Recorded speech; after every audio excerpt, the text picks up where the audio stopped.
Bonjour à toutes, bonjour à tous. Alors j'espère que vous êtes en pleine forme pour démarrer cette 20e Delville Academy. Alors Delville Management en quelques mots, donc pure player en management de transition. Nous sommes aujourd'hui 65 collaborateurs avec une présence à Paris, Lyon, Lille, Nantes, Toulouse, Strasbourg, Munich et tout récemment Milan. La Delville Academy, ce sont des spécialistes qui viennent partager leurs expertises auprès de notre écosystème. Nous avons donc le plaisir de recevoir ce matin Lionel Cinquin. Lionel est diplômé de l'École de guerre économique. Il a cofondé en 2000 le cabinet Spin Partners, spécialisé en intelligence économique. Il a développé au cours de ces années une expertise et un savoir-faire dans le renseignement d'affaires et l'influence. Il accompagne les entreprises à mieux comprendre leur environnement et à gérer l'incertitude face à laquelle elles peuvent être exposées dans le cadre d'une prise de décision. L'intelligence économique, l'arme secrète des entreprises performantes. C'est ce dont Lionel va nous parler ce matin. Lionel, je vous laisse donc la parole. Merci Delphine. Bonjour à toutes et à tous. Donc, je vais commencer par quelques mots sur Spin Partners, comme l'a déjà un peu présenté Delphine. Donc, Spin Partners, c'est un cabinet de conseil spécialisé en intelligence économique, créé en 2000 et aujourd'hui basé à Paris. Donc, nous sommes une dizaine de collaborateurs, donc, comme moi, issus majoritairement de l'école de guerre économique, et nous avons deux activités, donc le renseignement d'affaires et l'influence. Enfin, nous avons une forte expertise en sécurité économique, dans l'activisme sociétal et sur tout ce qui touche aux problématiques liées à la désinformation. Donc, pour revenir à notre sujet d'aujourd'hui, en fait, l'intelligence économique, l'arme secrète des entreprises performantes. Donc, aujourd'hui, en fait, le monde des affaires peut être comparé à une véritable guerre économique. Ce terme reflète finalement assez bien la réalité, en fait, dans laquelle évoluent les entreprises. Donc, vous avez les crises qui se succèdent, la concurrence qui devient de plus en plus féroce, et de nouveaux acteurs émergent, notamment issus de la société civile. Ces derniers, souvent, arrivent à remettre en cause ou en question, finalement, les modèles traditionnels de l'entreprise. Donc, les règles établies aujourd'hui sont bouleversées, donc obligeant les organisations, finalement, à s'adapter rapidement pour survivre et prospérer. Donc, pour être performant dans ce contexte d'hypertension économique, il faut finalement savoir, dans un premier temps, protéger efficacement ses actifs, c'est-à-dire être capable de protéger son patrimoine immatériel de manière efficace, comme par exemple son savoir-faire. C'est aussi savoir saisir les meilleures opportunités pour rester compétitif, par exemple racheter un concurrent ou racheter des fournisseurs. Et c'est enfin respecter ses obligations légales, c'est-à-dire se conformer aux exigences juridiques, notamment en respectant son devoir de vigilance. Donc, pour atteindre ces objectifs, pour relever ces défis, je vais donc vous expliquer comment l'intelligence économique va vous aider. Tout d'abord, en fait, il faut comprendre que la matière première de l'intelligence économique, c'est l'information. C'est vraiment le carburant de l'intelligence économique. Aujourd'hui, il y a une problématique d'infobésité créée par l'hyperconnectivité. Il y a un flux continu et excessif d'informations. Comme vous le voyez sur le schéma, par exemple, en une minute, vous avez quasiment plus de 200 000 messages sur Twitter, en fait, qui sont envoyés, ou encore plus de 1 million de connexions sur Facebook. Donc, tous ces échanges créent au final une masse d'informations trop écrasante, voire un phénomène de saturation qui ne peut être gérable sans méthodologie. Ça a également un impact concret sur l'entreprise. Ça a une conséquence très concrète en fait sur l'entreprise. Au niveau des coûts humains notamment, la gestion de cette masse d'informations nécessite du temps de traitement, de collecte, de traitement. En 2018, par exemple, il y a eu une estimation sur la perte de temps liée à la recherche d'informations qui se traduisait par une perte financière de 5 800 $ par salarié et par an. Donc aujourd'hui, face à cette situation finalement de surabondance et de perte de temps, ça paralyse, ça ralentit la prise de décision, voire même, le pire des cas, dans le pire des cas, elle vous fait prendre la mauvaise décision. C'est justement à ce niveau qu'intervient l'intelligence économique. Donc, de quoi parle-t-on? En fait, l'intelligence économique va séparer l'information utile et pertinente du bruit ambiant. Aujourd'hui, on le voit avec l'arrivée de Trump au pouvoir aux États-Unis et ses prises de position qui génèrent finalement beaucoup d'incertitudes. Donc, face à cette incertitude, l'IE, en fait, l'intelligence économique, va vous guider dans votre prise de décision. C'est finalement une aide à la décision stratégique. Elle permet aussi de mieux comprendre et de mieux maîtriser son environnement, que ce soit au niveau des risques ou des opportunités. Donc, dans sa méthode, l'IE respecte aussi un cadre légal. C'est important de le dire et de le répéter, ce n'est pas de l'espionnage. On travaille exclusivement en source ouverte. Je reviendrai tout à l'heure pour vous présenter les sources ouvertes. Donc, l'IE est finalement centrée sur les besoins de l'entreprise. C'est finalement différent du renseignement d'État. Mais elle utilise cependant des approches d'analyse développées par les militaires pour mieux décrypter ou pour décrypter l'environnement dans lequel évolue l'entreprise.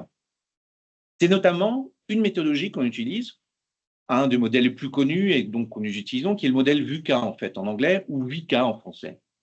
Donc ça a été développé initialement par l'US Army War College et appliqué au monde des affaires. Ce modèle en fait, il décrit les caractéristiques de l'environnement de l'entreprise.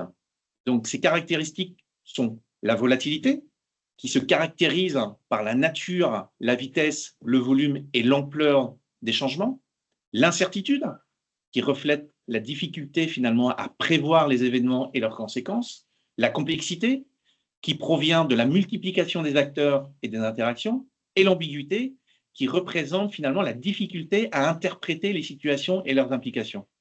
Donc, pour faire face à ces défis, face à la volatilité, l'IE va détecter les signaux faibles, pouvant impacter à moyen terme votre activité. Face à l'incertitude, l'intelligence économique va vous permettre d'anticiper les changements majeurs associés à votre marché. Face à la complexité, l'intelligence économique va analyser, vous permettre de comprendre le dessous des cartes en fait. Et enfin, face à l'ambiguïté, l'intelligence économique va vous permettre de clarifier les prises de position et les stratégies de vos concurrents par exemple.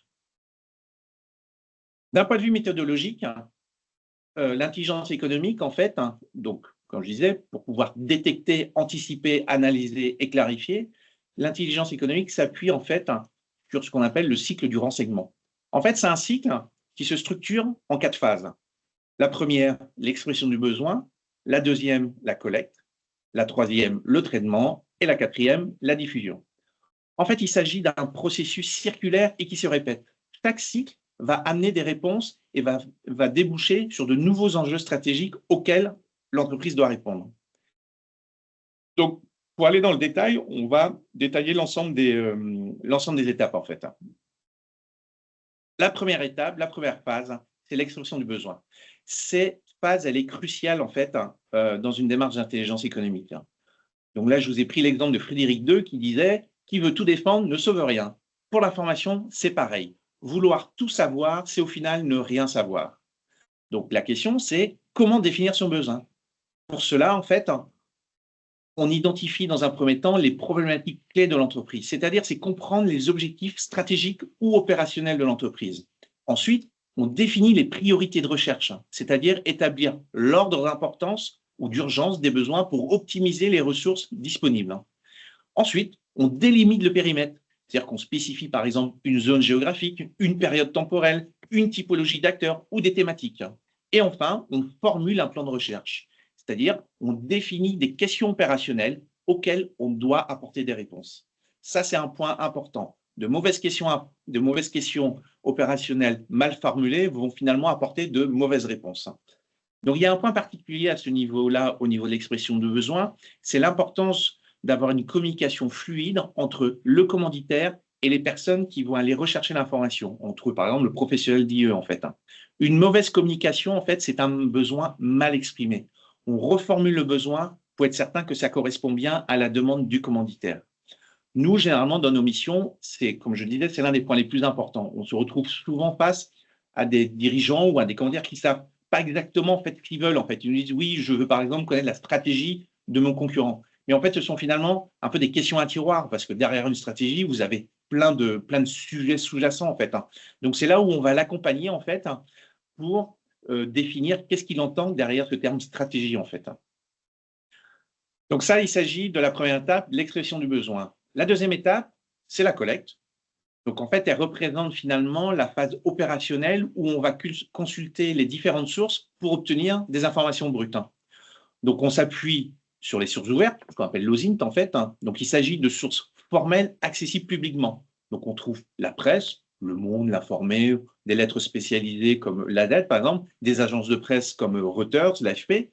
On trouve aussi des bases de données, Papers, Infogreffe, Lobbyfact ou la Haute Autorité aussi de la transparence de la vie publique qui permettent d'accéder à un certain nombre d'informations, les réseaux sociaux, Twitter, Facebook, on vous a mis aussi, je vous ai mis également des réseaux, un réseau social chinois, Weibo, des publications scientifiques. C'est tout ce qui est ouvert, tout ce qui est publié en fait sur Internet. Ensuite, vous avez les sources humaines. Donc, les sources humaines, ce qu'on appelle l'HUMINT en fait. Donc, ce sont des informations obtenues via des contacts directs. Par exemple, un entretien avec des experts ou des remontées via les réseaux commerciaux. On peut aussi acquérir cette information pendant des salons professionnels ou pendant des conférences en fait. On parle de sources informelles en fait. Et enfin, les sources techniques. Donc, tout d'abord, vous avez ce qu'on appelle le CBINT en fait. C'est le renseignement numérique en fait, acquis à partir d'activités dans le cyberespace, y compris le monitoring des réseaux sociaux. Et enfin, vous avez ce qu'on appelle le GEOIT, Geospatial Intelligence. En fait, c'est le renseignement spatial basé sur des données géographiques et des images satellites, par exemple, pour analyser des événements ou des activités. Ici, je vous ai mis un exemple. Donc, c'est une carte de la NASA qui identifie en fait les sources de chaleur. Donc, initialement, ce type de carte est utilisé pour anticiper, identifier, on va dire, les incendies aux États-Unis. Là, on l'a utilisé, parce que nous avons travaillé sur le conflit en Ukraine, on l'utilisait en fait pour identifier les frappes russes ou les ripostes ukrainiennes dans les zones concernées. Ici, par exemple, tous les points rouges, en fait, ce sont des sources de chaleur, donc qui sont issues finalement de frappes. Et ce qui était intéressant, c'était de pouvoir, en les analysant, ça permettait finalement de suivre le front et de se rendre compte que le lendemain, dans la presse, on avait des informations comme quoi, au niveau ça se passait au niveau de Kherson, on avait eu une riposte ukrainienne sur un poste de commandement russe, en fait. Donc, voilà au niveau des sources. La troisième phase, donc on a vu la première phase, l'expression de besoin, la deuxième, la collecte, la troisième, très importante, le traitement. Donc, le traitement, en fait, c'est quoi? C'est le passage de la donnée brute, ce que vous avez collecté, en fait, à une information pertinente et exploitable, et surtout utile pour le décideur. C'est ce qui va lui permettre, en fait, de prendre la décision. Donc, dans cette phase-là, en fait, on a trois étapes, en fait, qui sont importantes. Donc, premièrement, c'est le tri et la vérification des informations collectées. Déjà, c'est de pouvoir évaluer la pertinence et la crédibilité des sources et des données, en fait. C'est vrai qu'aujourd'hui, on peut avoir une source qui peut paraître globalement de qualité, mais diffuser en fait des données de mauvaise qualité ou biaisées sur certains sujets.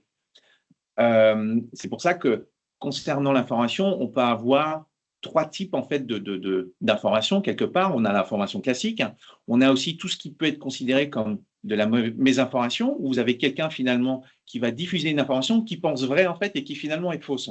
On a aussi tout ce qui est malinformation, où c'est finalement une information qui est sortie de son contexte et qui va être analysée avec un nouveau biais en fait. Donc c'est là où on voit que dans certains secteurs d'activité, c'est vrai que le traitement devient un peu plus compliqué. Quand vous travaillez sur des sujets, par exemple agricoles ou sur l'agroalimentaire, on a souvent tendance à lire beaucoup de sujets ou beaucoup d'analyses ou même récupérer beaucoup d'informations qui sont souvent à charge en fait. Vous travaillez sur le nucléaire, c'est pareil en fait.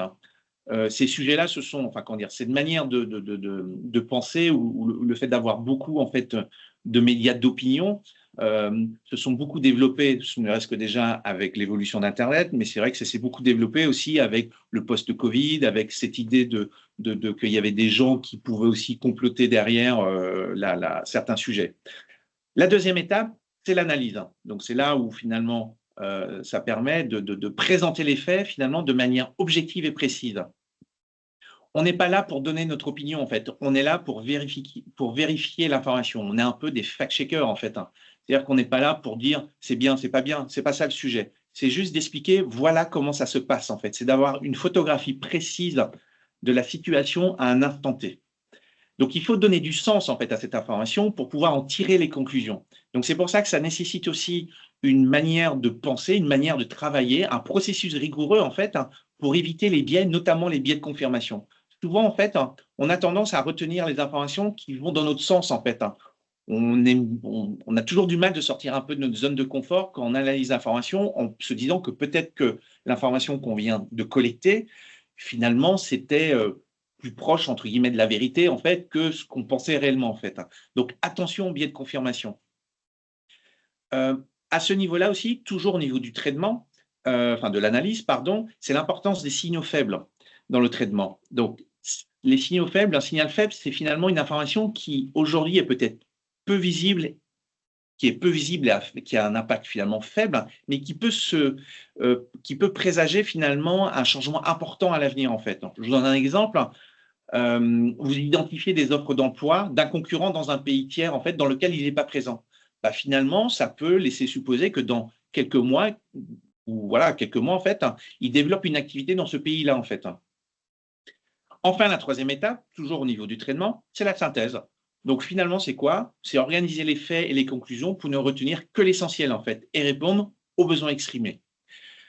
Donc aujourd'hui, dans cette phase de traitement, c'est vrai qu'on a beaucoup d'outils qui nous permettent non seulement de collecter des données, on a aujourd'hui même de l'IA, comme on dit, qui permet aussi d'automatiser et d'avoir un premier niveau de traitement.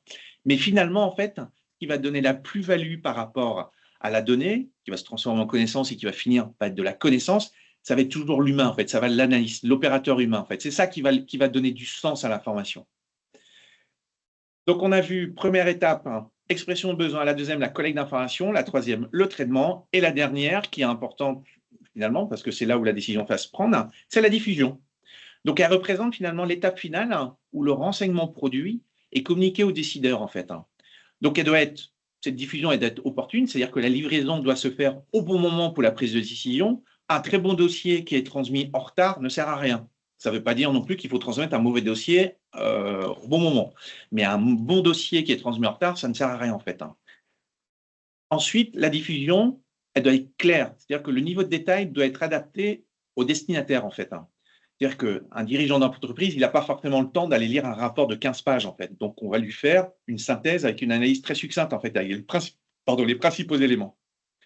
Cette diffusion, elle doit être confidentielle. Je pense que vous le comprendrez parce que finalement, dans chaque collecte d'informations, dans chaque traitement, vous avez quand même de l'information sensible en fait. Donc, il faut protéger finalement la stratégie de l'entreprise et actionnable pour permettre au final une prise de décision éclairée.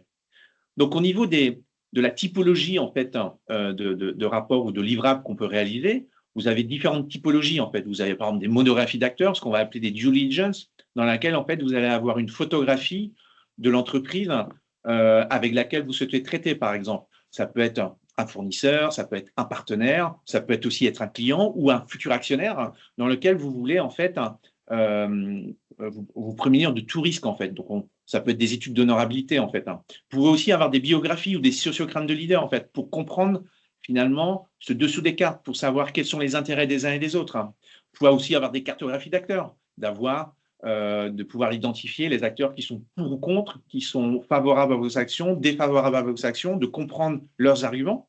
Vous avez aussi des notes d'analyse stratégique, où là, vous allez analyser la situation, une situation issue d'un fait d'actualité. On voit, par exemple, la Chine qui augmente la pression sous Taïwan. Vous pouvez faire une note d'analyse pour essayer d'anticiper ou de comprendre les conséquences par exemple, l'intervention de la Chine à Taïwan. Vous avez aussi les rapports de veille qui permettent de suivre l'évolution de situation en temps réel. Vous pouvez aussi avoir des messages d'alerte, des notes d'étonnement. Ça fonctionne très bien dans les salons professionnels où finalement vous avez des collaborateurs qui vont dans les salons professionnels et qui arrivent à capter des informations qui leur semblent étonnantes, intéressantes. On réalise des notes d'étonnement qu'on va remonter potentiellement à la direction générale en fait. Au niveau de la diffusion, il y a un point qui est très important, c'est le retour de destinataire en fait. Pourquoi? Parce que ça permet d'identifier et de préciser les futurs besoins et finalement de lancer un nouveau cycle de renseignement. J'insiste sur ce point-là parce que trop souvent, en fait, notamment dans les cellules de veille qui sont mises en place dans les entreprises, donc vous avez de très bons veilleurs, vous avez des personnes qui savent maîtriser, on va dire, l'ensemble des outils. Le gros problème, c'est que entre la première expression de besoin qui a été réalisée à un instant T, il arrive trop souvent que les veilleurs n'ont pas le retour en fait des personnes à qui ils transmettent cette information. Donc au final, on arrive au bout d'un certain temps d'avoir une expression du besoin qui soit plus adaptée en fait à l'entreprise. Et on arrive aussi même à démotiver les veilleurs en fait. Donc ils ne savent plus en gros pourquoi ils travaillent, est-ce que leur travail est pertinent ou pas. Donc c'est pour ça que le retour du commanditaire de destinataire est très important en fait. Donc voilà, donc ça c'était toute cette première partie finalement, c'était un peu les aspects méthodologiques en fait et contextuels. Donc là, on va passer sur des exemples d'applications et vous montrer un peu que l'IE finalement intervient dans de multiples domaines d'activité. Donc là, j'ai repris, je me suis permis de prendre une capture d'écran du site internet de Delville, en fait, pour montrer que finalement, vous, en tant que manager de transition, vous intervenez dans différents secteurs d'activité. Donc, que ce soit le retail, le supply chain, la finance, la santé, enfin voilà, l'énergie, ressources agroalimentaires. Donc, j'ai choisi en fait 3 types de situations que j'ai illustrées par des sujets d'actualité. Donc, il ne s'agit pas des exemples, enfin, c'est vraiment des exemples en fait. Ce n'est pas des cas réels sur lesquels on a travaillé. Mais bon, ça permet de comprendre la manière dont on travaille et la manière dont on peut intervenir en fait. Le premier cas, en fait, ça concerne les chaînes d'approvisionnement. Donc, on a illustré notamment par la problématique des pénuries de semi-conducteurs et de l'impact sur l'industrie automobile. Donc, ça, c'était en 2022-2023. Donc, c'était une pénurie qui était la conséquence des tensions géopolitiques autour de la Chine et du Covid, en fait. Donc, la supply chain, en fait, c'est comment réagir en fait quand vous êtes face à une pénurie, par exemple. C'est comment améliorer, finalement, l'objectif pour l'entreprise, c'est comment améliorer la résilience de ces chaînes d'approvisionnement. Donc, la première question ou la première étape, c'est l'expression du besoin, en fait. Donc, on va décliner, en fait, l'objectif de l'entreprise en expression du besoin. Donc, ça se traduit comment l'expression du besoin? Qu'est-ce qu'on veut savoir, en fait? Donc, la première chose, c'est d'identifier des fournisseurs alternatifs, par exemple.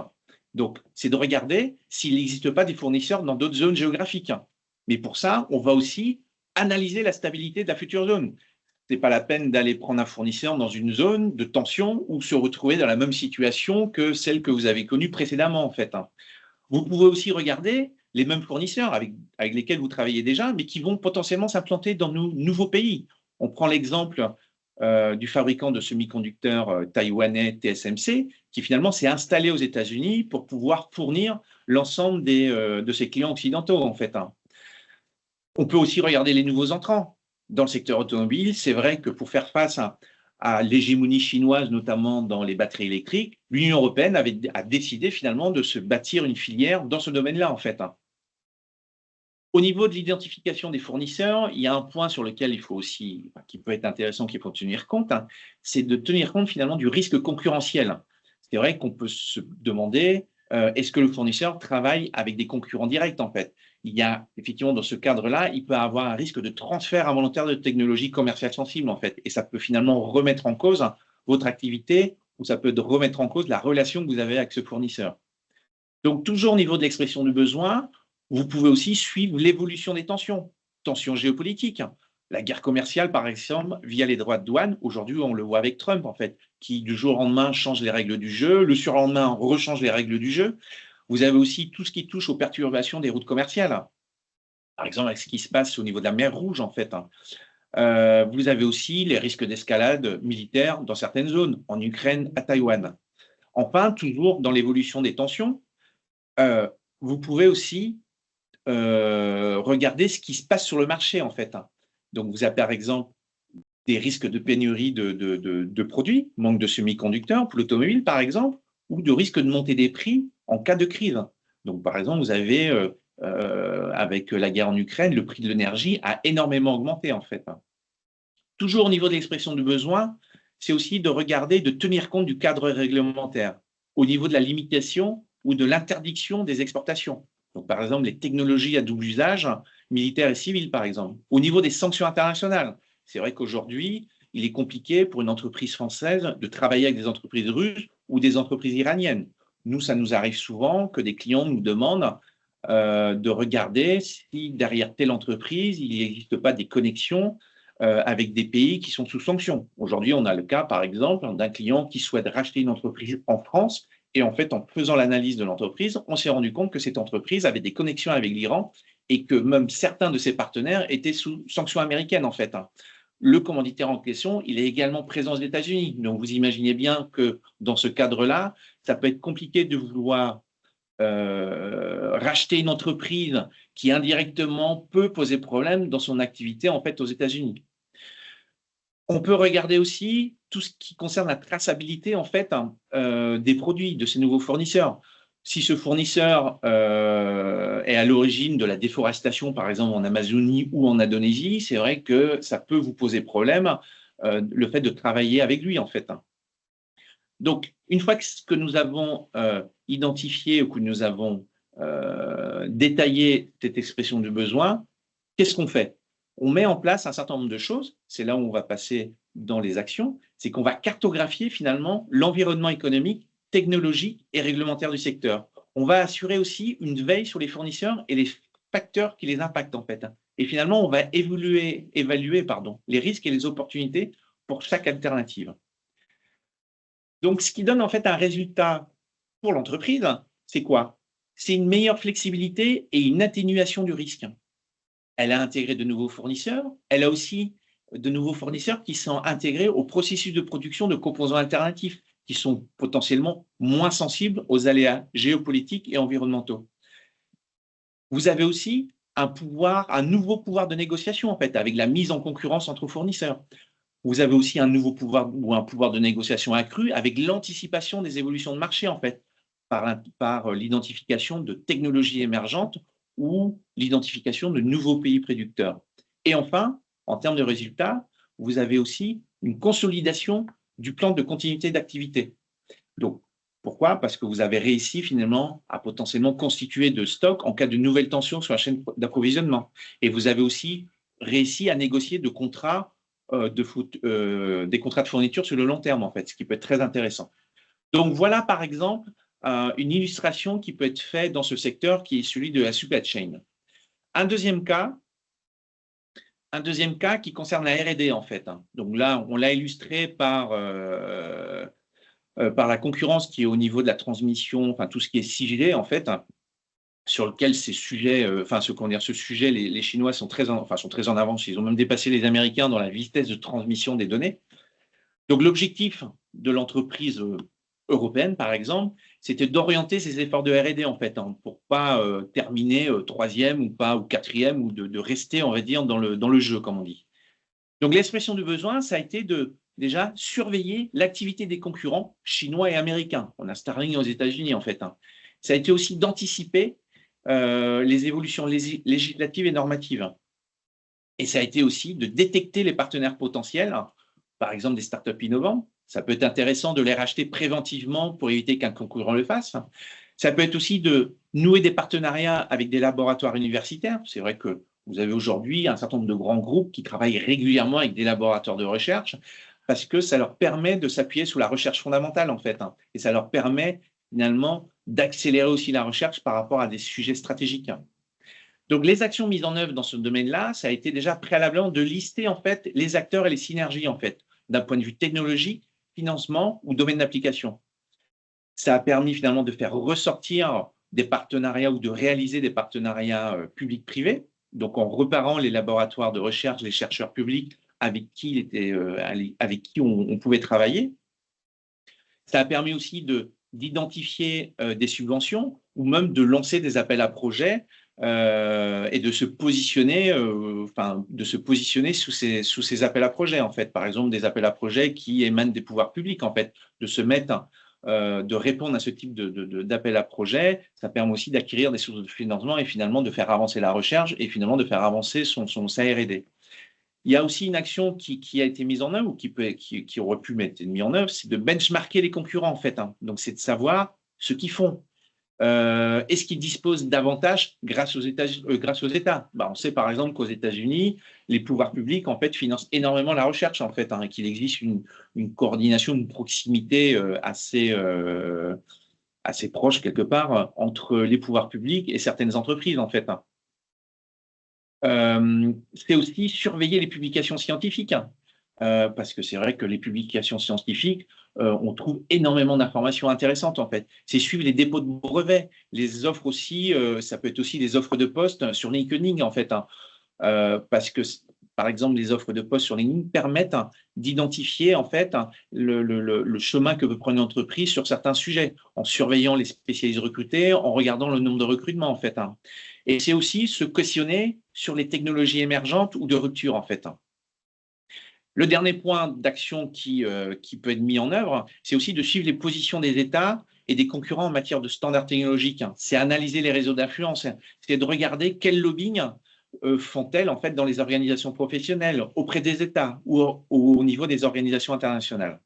Donc en termes de résultats, au niveau de la R&D, L'entreprise, en fait, ça lui permet déjà, dans un premier temps, de réduire des coûts de R&D, en fait, grâce à une meilleure identification des choix des concurrents, y compris des échecs. Il n'y a pas non plus que les réussites. C'est comprendre un peu qu'est-ce qui s'est passé, en fait. C'est aussi d'identifier de nouvelles méthodes d'innover, en fait, qui est important. C'est aussi de pouvoir bénéficier de fonds publics et c'est aussi de pouvoir déposer préventivement des brevets sur les technologies clés identifiées, en fait. Donc, en termes de résultats également, ça permet d'anticiper des changements majeurs. Là, je vous donnerai deux exemples, en fait, pour pouvoir illustrer ce point-là. Kodak, donc une entreprise spécialisée dans la chimie, finalement, qui est complètement passée à côté du passage du numérique pour la photographie. On a aussi l'exemple de SpaceX, où en Europe, les organisations publiques, en France, vous avez le CNES, vous avez l'ESA au niveau de l'Union européenne, ont relativement négligé en fait ce que faisait SpaceX en pensant que la réutilisation des lanceurs, ça serait jamais possible en fait. Et au final, ça fonctionne, même s'il y a encore des efforts à faire pour que ça soit entre guillemets parfait en fait. Le résultat aussi, enfin le dernier résultat pardon dans ce domaine-là, c'est aussi de pouvoir participer à l'élaboration des normes. Donc, ce qui est intéressant, c'est de ne pas subir, en fait, c'est de pouvoir anticiper et prendre une part active à l'élaboration de ces normes. Si vous êtes à l'élaboration des normes, entre guillemets, ça vous permet finalement d'imposer un rythme derrière et de pouvoir aussi avoir un avantage concurrentiel par rapport à vos concurrents. Par exemple, sur la 5G, en fait, l'Union européenne a été très motrice sur le sujet, en fait, en comparaison des États-Unis. Aujourd'hui, c'est plutôt la Chine qui est moteur sur les standards au niveau de la 6G, en fait. Le dernier cas, en fait, qui est un cas assez intéressant parce que c'est finalement un des sujets sur lesquels on travaille beaucoup, c'est les crises de réputation, en fait. C'est vrai qu'aujourd'hui, l'entreprise est confrontée, dans certains secteurs d'activité, elle peut être confrontée à beaucoup de crises de réputation. Ici, nous l'avons illustré par rapport à un cas finalement assez classique. Ce sont des activistes en fait qui ont accusé des grands groupes agroalimentaires de déforestation en fait. Donc c'est vrai que le contexte aujourd'hui a un peu évolué, enfin même c'est pas qu'il a évolué, c'est que le contexte actuel, vous avez une évolution normative avec un respect des critères ESG, donc environnementaux, sociétaux et de gouvernance, et aussi des attentes de la société civile en fait à l'égard des entreprises. Souvent, c'est vrai que la société civile, on a tendance à faire appel entre guillemets au tribunal populaire pour dénoncer tes actions sans comprendre tout ce qui peut mettre en place tout ce qui a pu être mis en place par l'entreprise pour protéger l'environnement, en fait. Donc là, dans ce domaine-là, en fait, quand vous êtes victime d'une crise de réputation, c'est l'objectif pour l'entreprise, c'est finalement de les anticiper, en fait. Donc, comment traduire ça en expression de besoin dans une démarche d'intelligence économique? Donc déjà, c'est d'être informé au plus tôt, en fait, d'un risque réputationnel, en fait, d'un risque informationnel. C'est là, finalement, que prennent toute l'importance des signaux faibles, en fait. C'est de pouvoir identifier une information, comme je l'expliquais tout à l'heure, qui paraît anodine, mais qui finalement va se révéler dans le temps être très importante et potentiellement même destructrice par rapport à l'activité de l'entreprise. La deuxième chose, en fait, c'est les vulnérabilités. Dans de nombreux cas, on identifie souvent que les opposants, en fait, vont s'appuyer sur des prises de position passées de dirigeants qui vont déterrer, qui vont dire voilà ce que le dirigeant a pu dire et voilà pourquoi aujourd'hui nous sommes dans cette situation-là, en fait. Donc, c'est toujours intéressant aussi de se regarder et de voir quelles sont nos failles, en fait, quelles sont nos faiblesses. Et le dernier point dans l'expression du besoin, qui peut être intéressant, c'est d'identifier les acteurs qui peuvent aussi avoir un impact sur la réputation. Donc, c'est aussi d'important de connaître son environnement et de savoir d'où les coups peuvent venir, en fait. C'est là où c'est intéressant pourquoi pas, de benchmarker des situations sensibles, en fait, des situations similaires, pardon, des situations de crise qui sont similaires à ce que vous vivez et de comprendre comment ça s'est passé, comment l'entreprise en question, victime, s'en est sortie, quels ont été les enjeux derrière, quel a été le dessous des cartes, en fait, quels sont les acteurs qui tiraient les ficelles, quels sont les gagnants, les perdants, voilà. Ça peut être intéressant pour mieux comprendre et mieux anticiper, en fait, la situation. Donc, les actions qui ont été mises en œuvre, tout d'abord, c'est une veille finalement à 360 degrés. Donc, que ça soit sous les médias traditionnels, les réseaux sociaux, les réseaux humains aussi. Donc, pour ça, ça nécessite d'avoir cartographié en fait l'ensemble des sujets sensibles auxquels peut être victime l'entreprise en fait. Et c'est finalement de les traduire au final sous forme de questions opérationnelles, sous forme de mots-clés en fait pour pouvoir suivre la situation. C'est aussi mener un audit de réputation. pour pouvoir prévenir les scénarios de crise et pour pouvoir anticiper, en fait. C'est se préparer le jour où ça arrive. Donc, ça permet de préparer les éléments de langage, de comprendre la manière dont fonctionne l'ensemble de vos parties prenantes, de savoir finalement comment les uns et les autres vont soit vous épauler, soit être contre vous. Ça permet aussi de savoir sur qui vous pouvez vous appuyer. Ça permet aussi d'anticiper la manière dont les différentes attaques vont être menées, en fait. Donc, au niveau des résultats, dans le cadre d'une crise de réputation, donc crise de réputation, ça touche tous les secteurs d'activité. C'est vrai qu'aujourd'hui, on parle beaucoup d'agroalimentaire, mais vous le retrouvez dans d'autres secteurs. Donc, en termes de résultats, finalement, c'est quoi? On dit souvent qu'une gestion de crise bien gérée, c'est une crise dont on n'a jamais entendu parler. Mais au final, cette démarche d'intelligence économique va vous permettre d'avoir quoi? Une meilleure connaissance finalement précise des tracteurs, connaître leurs motivations, leurs moyens, éventuellement même identifier des éléments remettant en cause leur légitimité, en fait. Ça nous est déjà arrivé, nous, dans certains cas, d'identifier des ONG qui commençaient à militer contre un commanditaire et se rendre compte que derrière, on retrouvait un ou deux concurrents, en fait, qui, de manière opportuniste, en fait, utilisaient cette ONG pour déstabiliser, en fait, le client. En termes de résultats aussi, ça vous permet finalement d'anticiper les stratégies de réponse, en fait. Disposer d'informations complètes, c'est quand même beaucoup mieux que d'avoir de l'information parcellaire, parce que avoir seulement une information parcellaire, en fait, c'est d'avoir un ton inadapté et c'est d'avoir des affirmations qui peuvent se révéler finalement inexactes par la suite, en fait, et finalement qui vont aggraver la crise.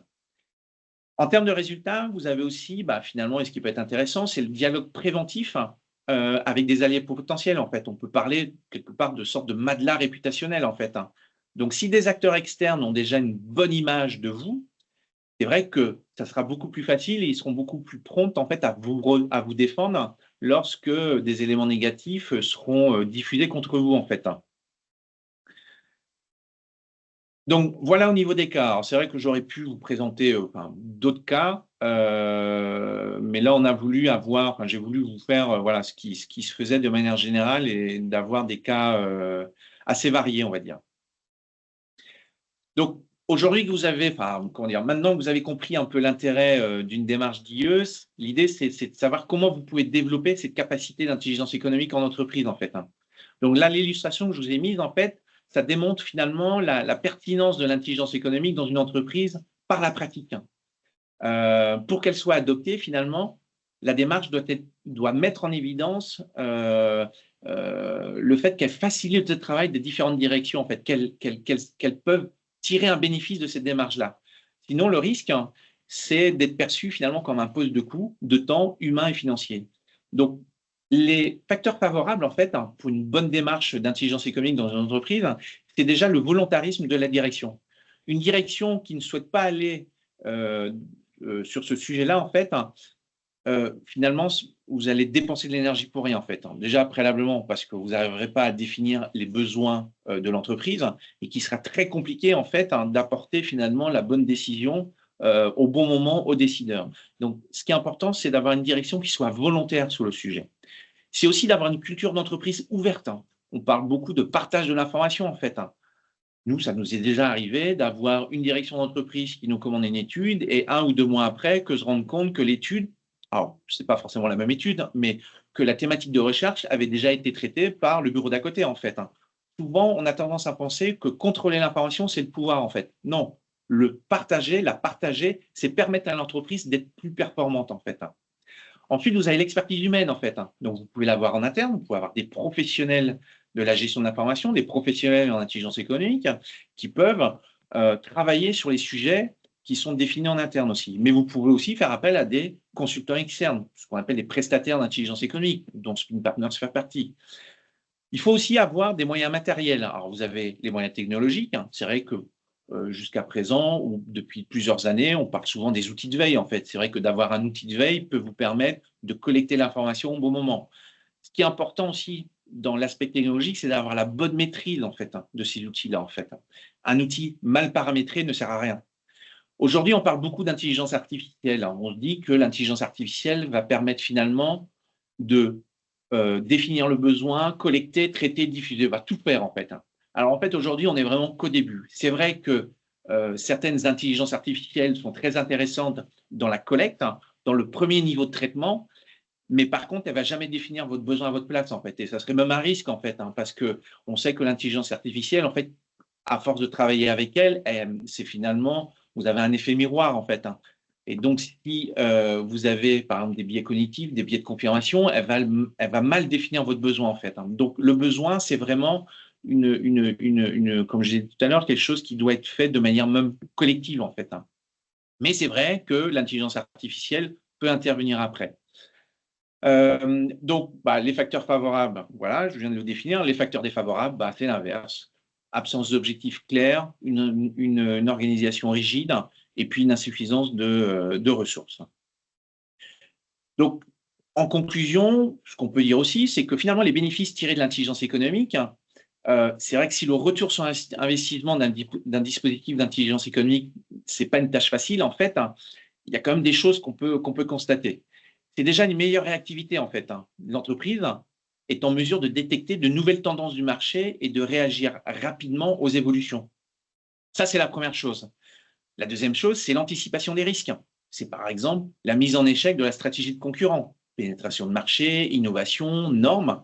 C'est aussi la baisse de litiges légaux, avec la compliance, en fait, avec une meilleure maîtrise des sujets sur lesquels vous vous positionnez. C'est aussi d'esquiver certaines crises réputationnelles, en fait, en anticipant et en maîtrisant vos vulnérabilités, et en anticipant, en fait, les prises de parole de certains de vos opposants. C'est aussi de ne pas réaliser des investissements risqués par notamment la réalisation de due diligence, dans lequel vous allez vous rendre compte que l'entreprise dans laquelle vous souhaitiez investir, en fait, elle tient pas la route, par exemple, financièrement, ou que l'entreprise en question travaille pour des concurrents depuis plusieurs années, en fait. Et enfin, vous avez aussi, par exemple, ce pouvoir de pouvoir limiter des perturbations au niveau de la production. Là, on va parler plutôt de résilience, en fait. Une autre constatation, toujours au niveau des bénéfices tirés de l'intelligence économique, c'est finalement une meilleure connaissance de son environnement. Donc, avoir une meilleure connaissance de son environnement, c'est des décisions qui sont prises beaucoup plus rapidement et en connaissance de cause, en fait.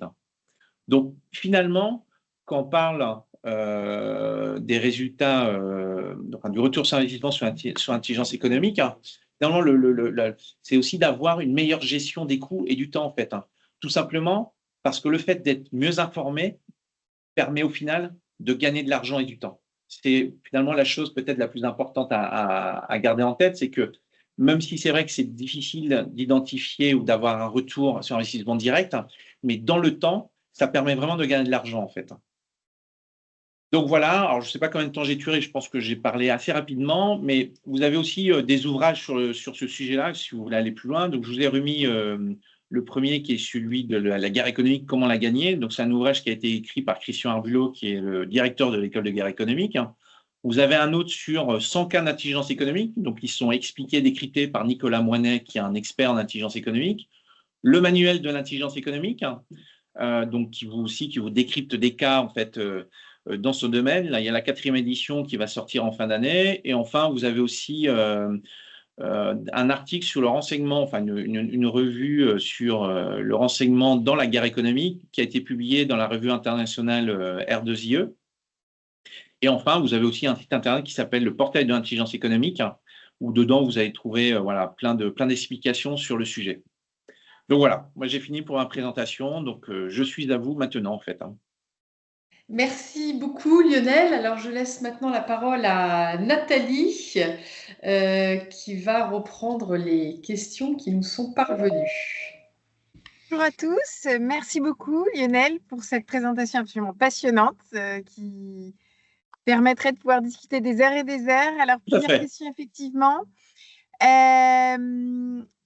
on nous demande à partir de quelle taille d'entreprise recommanderiez-vous la mise en place d'une cellule de veille interne? Je pense qu'il n'y a pas de taille, en fait. Alors, c'est vrai que moins de 10, ça paraît un peu compliqué, mais je pense qu'à partir du moment où il y a une volonté de la direction ou du dirigeant, en fait, d'avoir en interne une cellule de veille, je pense qu'il faut qu'il la mette. Après, elle peut être informelle, en fait. Vous pouvez avoir une personne dédiée à cette tâche, en fait. Donc, finalement, il n'y a pas de taille. Ce qui est important, nous, on le voit surtout dans les entreprises, c'est d'avoir une personne dédiée, en fait, à cette culture d'intelligence économique, d'avoir quelqu'un, en fait, qui a compris que de gérer cette information efficacement, d'anticiper, de pouvoir maîtriser en fait toute cette information. Si vous avez quelqu'un qui a cette culture-là, je pense que c'est bien de la positionner dans cette cellule en fait. Mais il n'y a pas de taille véritablement. Il n'y a pas de, voilà, il n'y a pas, c'est pas 10, 15, 20, 50 salariés. C'est vrai que les grands groupes ou même les ETI, enfin voilà, les structures assez importantes ont tout intérêt à le faire en interne. Mais au final, vous avez des entreprises qui le font, mais comme je disais tout à l'heure, si vous n'avez pas de volonté de la direction, vous avez une cellule de veille en fait qui va vivoter en fait, parce que on dira oui, on en a une en interne, mais on se posera la question à quoi elle sert en fait. Donc je pense que c'est surtout, il y a pas de taille véritablement en fait. Merci beaucoup. Autre question, avez-vous un exemple d'utilisation de l'intelligence économique concernant des sujets RH? Autrement dit, est-ce un sujet identifié par les directions d'entreprise? Alors, c'est un sujet identifié par la direction d'entreprise, parce qu'aujourd'hui, on peut parler de guerre des talents. Alors, vous l'avez à 2 niveaux. Vous avez au niveau du recrutement, notamment au niveau des hauts profils. Alors, c'est vrai que c'est un sujet que je n'ai pas abordé parce que c'est un sujet un peu compliqué, entre guillemets. C'est lorsque vous réalisez des études d'honorabilité en fait, sur les personnes que vous recrutez. Alors, il y a des entreprises qui le font, mais généralement, c'est des hauts profils, en fait. Alors, notamment sur des profils, quand vous avez une multinationale qui est présente, alors je prends l'exemple de la Chine, parce que c'est un sujet, c'est un pays un peu facile, entre guillemets. Donc, quand vous avez un laboratoire de recherche en Chine et que vous recrutez des personnes hautement qualifiées en Chine, généralement, il y a une étude d'honorabilité qui est réalisée, ce qu'on appelle en fait un background check. Donc, l'objectif, c'est quoi? C'est d'identifier si derrière, la personne, elle ne vient pas chez vous pour pouvoir récupérer du savoir-faire, en fait.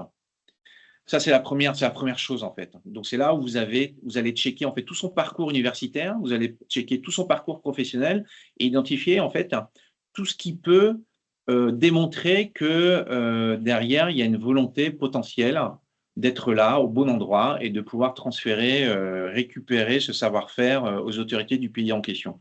Alors, vous l'avez dans les pays en Chine, mais vous l'avez aussi en France. Vous avez aujourd'hui beaucoup d'étrangers qui viennent travailler en France. Donc, ce travail, il est également fait là. Ouais, après, vous avez dans le recrutement, c'est vrai que c'est toujours intéressant d'avoir une vision assez précise de l'individu que vous pouvez recruter, en fait. Ce ne reste que par son exposition sur les réseaux sociaux. C'est vrai que on parle souvent de LinkedIn où à un moment donné, on avait les services de renseignement chinois qui avaient tendance à essayer de recruter des individus par ce réseau social. Mais on se rend compte que si je prends ce réseau social, les personnes parlent beaucoup, en fait, non seulement par rapport à leur parcours professionnel, ils expliquent souvent ce qu'ils ont réalisé. Des fois, ça va très, très loin, en fait. Donc, quand vous prenez rien que la présence d'une personne sur ce réseau social, vous pouvez souvent identifier ce que tout à l'heure je vous parlais de sociogramme en fait. Donc vous pouvez regarder en fait quel est le réseau professionnel de la personne. Et c'est vrai que dans certains cas, ça peut révéler finalement certaines faiblesses en fait. Et toujours dans le domaine RH, alors là on est plutôt dans vraiment les très hauts profils, voire les profils sensibles, c'est de mesurer en fait leur exposition sur les réseaux sociaux en fait. On est toujours sur les réseaux sociaux, parce que c'est vraiment un sujet important. Alors, pourquoi je vous dis ça? Parce qu'aujourd'hui, vous avez certaines personnes malveillantes qui vont utiliser ou qui vont potentiellement usurper en fait l'identité de certaines personnes importantes et faire potentiellement de l'activité professionnelle à partir de cette usurpation d'identité. Je ne sais pas si ça vous parle, mais tout ce qui est arnaque au président, en fait, se faire passer pour le dirigeant d'entreprise, appeler le service comptable et demander le virement d'une telle somme vers un compte dans un pays étranger. Donc, c'est vrai que finalement, plus vous laissez de traces sur Internet, plus potentiellement vous avez ce risque, en fait. Donc, voilà. En termes de RH, alors même si le dernier cas, c'est un peu un sujet un peu particulier, mais c'est vrai que sur les individus, c'est très important aussi de pouvoir surveiller et de pouvoir regarder, en fait, ce que vous laissez comme trace en fait. Très bien, très clair. Merci beaucoup Lionel. Autre question, quelle différence peut-on faire entre l'intelligence économique et la stratégie d'entreprise? La personne dit, il me semble que les cas d'utilisation présentés auraient pu être traités via une stratégie correctement menée et adaptée, comme le cas de la coentreprise Stellantis-Foxconn. Ouais. Pensez-vous que ce soit des domaines complémentaires? Alors, tout à fait. Je pense que c'est complémentaire. je pense que l'intelligence économique, finalement, va vous apporter l'information nécessaire à définir efficacement votre stratégie, en fait. Donc, je pense que non, c'est complémentaire, en fait. L'un va pas sans l'autre, finalement. Finalement, de pouvoir mener à bien une stratégie, c'est finalement de pouvoir être bien éclairé au bon moment, en fait, ou de savoir dans quelle direction vous allez prendre. Donc, finalement, l'intelligence économique est là, et c'est finalement une fonction support, en fait. Autre question, dans le cas de Ariane Oui, versus SpaceX, ouais. et surtout Kodak, c'est plutôt la mauvaise décision qui est à l'origine de la chute, car Kodak a réellement inventé l'appareil numérique. Et comment l'avez-vous, comme vous l'avez dit, Ariane n'a pas cru à un lanceur réutilisable. Qu'en Ouais. pensez-vous personnellement? Et comment l'intelligence économique peut aider ces problématiques de mauvaises décisions ou Alors, je pense qu'il y de a déjà bonnes décisions finalement? ouais, il y a déjà une culture d'entreprise, en fait. Si je prends le cas d'Ariane, enfin de SpaceX, alors c'est très français, enfin c'est très français. Euh, je ne veux pas dire qu'en France, en fait, on aime bien avoir raison, en fait. Alors que dans d'autres pays, on veut gagner. Alors, je ne vais pas dire que c'est ça qui a fait la différence entre SpaceX et Ariane. Il y a peut-être il y a certainement d'autres choses. Mais c'est vrai que pour en avoir discuté avec certains ingénieurs du CNES à l'époque, c'est que pour eux, ils étaient sur le zéro risque, en fait. C'est-à-dire que l'objectif, c'était de faire en sorte que le satellite il arrive sur orbite, en fait. Et que c'est de faire en sorte que le lanceur, il n'explose pas en vol, en fait. Donc, on était sur cette notion de zéro risque. Alors que l'approche américaine, notamment d'Elon Musk, en fait, c'était finalement de pouvoir prendre le risque que de faire, je ne vais pas dire moins bien, mais de faire en sorte que c'est plutôt le résultat qui compte, en fait. Donc, je pense que il y a vraiment une manière d'approcher ou de gérer cette notion du risque qui est différente finalement d'un pays à un autre ou même d'un secteur d'activité à un autre, en fait. Et c'est pour ça que nous, on le voit par rapport aux notes d'analyse qu'on peut remonter à certains dirigeants d'entreprise. C'est toujours intéressant de voir la manière dont ils vont percevoir la fiche, en fait, ou les conclusions qu'on va en tirer. Nous, l'avantage qu'on a, c'est qu'en fait, on n'est pas dans le business, on n'est pas dans le secteur d'activité en question. Donc, on a un regard extérieur. Finalement, on n'est pas là pour faire plaisir. On est juste là pour démontrer factuellement une situation, en fait, pour dire ce qui se passe et d'essayer de dire voilà ce qui pourrait se passer par rapport aux signaux faibles qu'on a pu identifier. Alors, ça ne marche pas non plus tout le temps à 100%, il ne faut pas dire que c'est la solution, mais finalement, ça peut apporter une manière différente de réfléchir, en fait, et ça peut apporter de nouveaux éléments. Le risque, c'est finalement de rester dans sa bulle, en fait, de rester entouré finalement que des gens qui vont aller dans votre sens. Et donc, c'est pour ça que c'est toujours bien d'avoir finalement un regard extérieur. Et ce regard extérieur, il va être apporté par cette démarche-là, en fait, de pouvoir collecter des informations sur des sources différentes, de pouvoir les traiter différemment et de pouvoir arriver à une conclusion. Alors, l'idée, ce n'est pas d'arriver à une conclusion qui soit vraiment différente, mais c'est de pouvoir apporter une autre vision en fait, de la situation. Merci beaucoup, Lionel. Autre question, l'automatisation par IA dans le Oui. traitement des données, notamment, échappe-t-elle au biais par rapport aux opérateurs humains, puis de façon plus objective, neutre, c'est-à-dire l'IA considérée sans comparaison avec l'humain? Alors, je pense qu'il n'y a pas les biais sont similaires, enfin similaires. Je pense qu'aujourd'hui, l'IA, on est vraiment au tout début en fait. Moi, ça me faisait penser un peu à, alors, il y a 20 ans, quand Google est arrivé, enfin il y a 25 ans, mais dans 30 ans, quand Google est arrivé, c'est que tout le monde, quand on allait rechercher de l'information, tout le monde était là à se dire alors, tu utilises quoi comme moteur de recherche? Alors, moi, j'utilise un métamoteur, ce moteur, il permet d'aller là. Enfin, voilà. Au final, bon, il y a Google qui a créé le marché, tout le monde passe par Google aujourd'hui. Et je pense que l'IA, c'est un peu pareil. C'est qu'aujourd'hui, en fait, vous avez différentes IA, vous avez différentes IA génératives. On se rend compte d'ailleurs que pour une même question posée sur une IA type, par exemple, Gemini ou Claude ou ChatGPT ou même Mistral, vous n'allez pas avoir la même réponse, en fait. Alors, ce sera des réponses similaires, mais elles seront construites différemment, en fait. Ça, c'est la première chose. La deuxième chose, c'est qu'on se rend compte aussi que l'IA, elle peut être polluée, entre guillemets, par les sources, en fait. Alors, on ne va pas aller sur le sujet de la désinformation, sur la problématique des ingérences étrangères, mais je croyais un article là, qui est sorti avant-hier sur le fait que les Russes, en fait, arrivaient à polluer, entre guillemets, ChatGPT, en fait. Ils arrivaient à faire en sorte que ChatGPT analyse, en fait, d'une certaine manière, les éléments d'information qui transmettaient.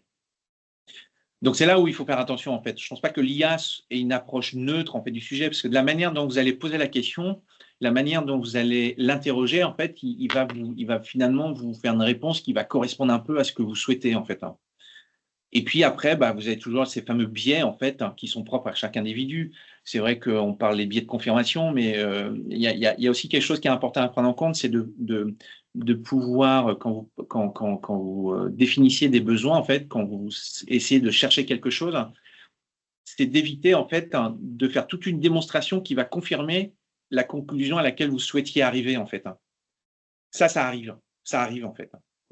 Je vous donne un exemple qui est un peu différent, mais qui explique bien la situation. Il y a plusieurs années, en fait, on avait été appelé par une entreprise qui était spécialisée dans le retraitement de déchets.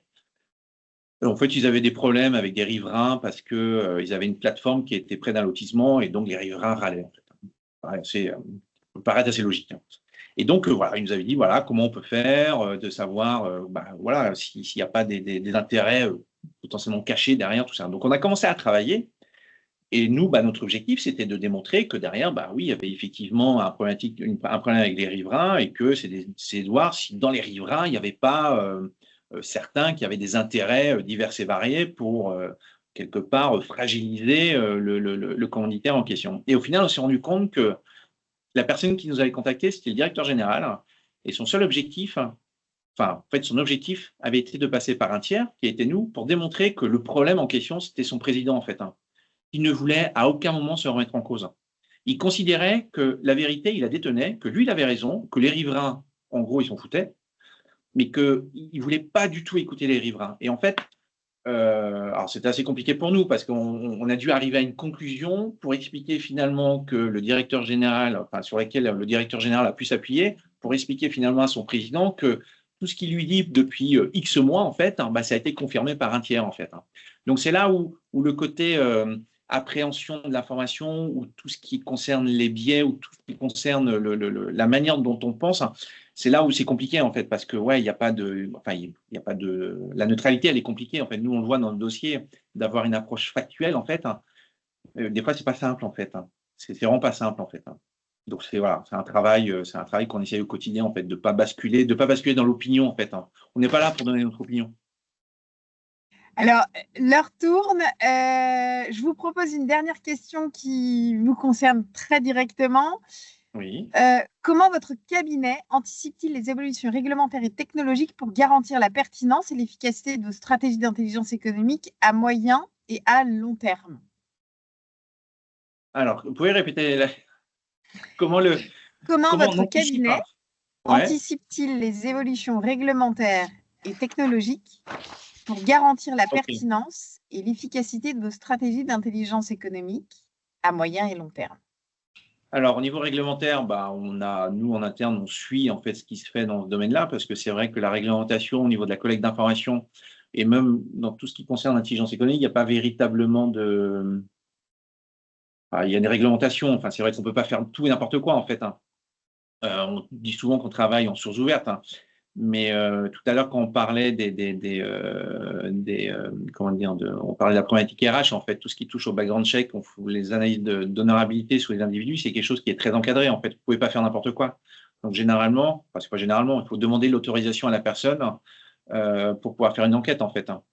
À partir du moment où vous collectez des informations sur un individu et que vous la mettez en forme, cette information, vous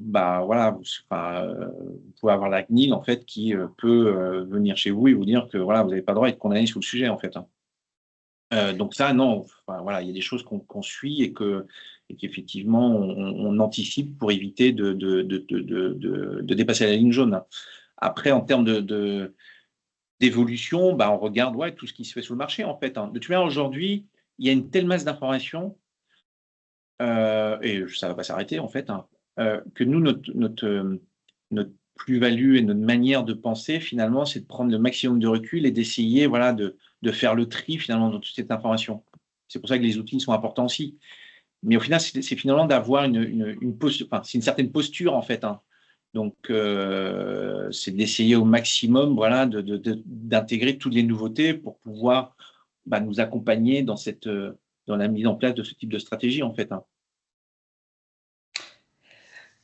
Merci beaucoup, Lionel. Je repasse la parole à Delphine qui va conclure ce webinaire fort intéressant, fort Merci passionnant. beaucoup à vous. Merci beaucoup Lionel. Alors, évidemment, certains auditeurs voudront probablement vous contacter, donc je leur Avec plaisir. communiquerai vos coordonnées. Ok. Et vous pourrez également retrouver le replay de cette intervention sur notre chaîne YouTube. Donc, je vous invite à nous suivre sur LinkedIn, puisque nous annoncerons ce replay sur LinkedIn. Donc, merci infiniment de nous avoir suivis et je vous donne maintenant rendez-vous le 17 avril et nous parlerons de l'IA, le meilleur partenaire du dirigeant, avec Nicolas Guyon. Je vous souhaite une très belle fin de semaine et je vous dis à très bientôt. Bye Merci. bye. Bonne journée. Au revoir.